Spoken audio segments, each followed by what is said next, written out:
everyone.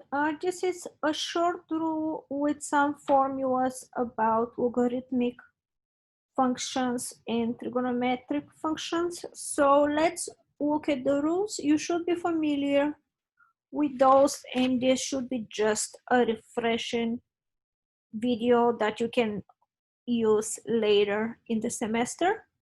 So the first rule would be if we have a logarithm with any base and an argument of 1, this is always 0. The second rule is if we have a logarithm with the same base and argument, so logarithm b of b is always 1.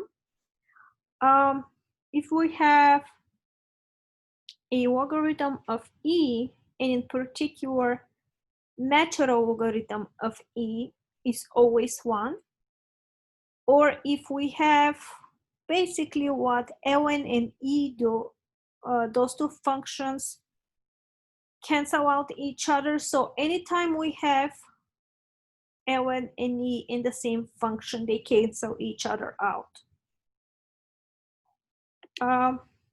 So let's look at some of the actual rules. So we have a product rule. Basically, if we have a multiplication in the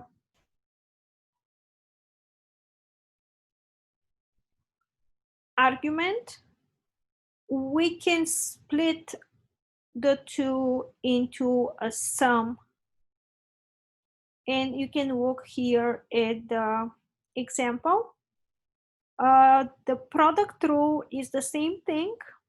So if we have a fraction, the logarithm of a fraction can be presented as the difference between the logarithm of the numerator and the logarithm of the denominator.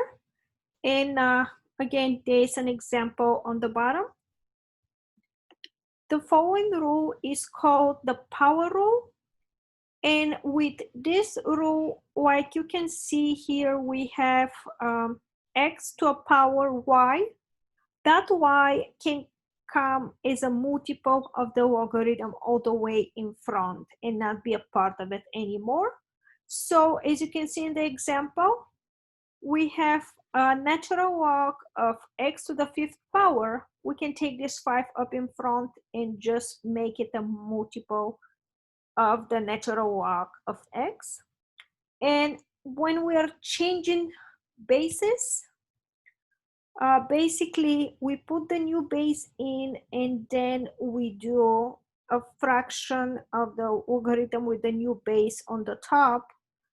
And for its argument, it had the old argument, and on the bottom the log has the old base as its argument.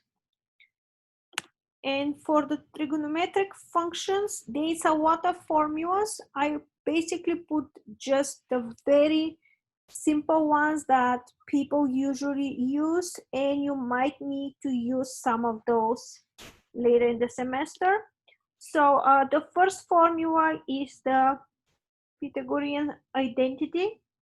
Sine square of an angle plus cosine square of the same angle equals 1.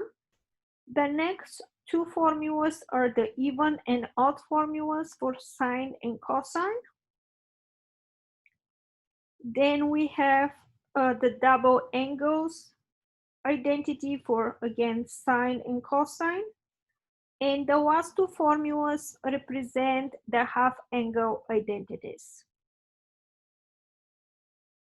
So those were just a few reminders of some formulas that we'll be using throughout the semester. Thank you.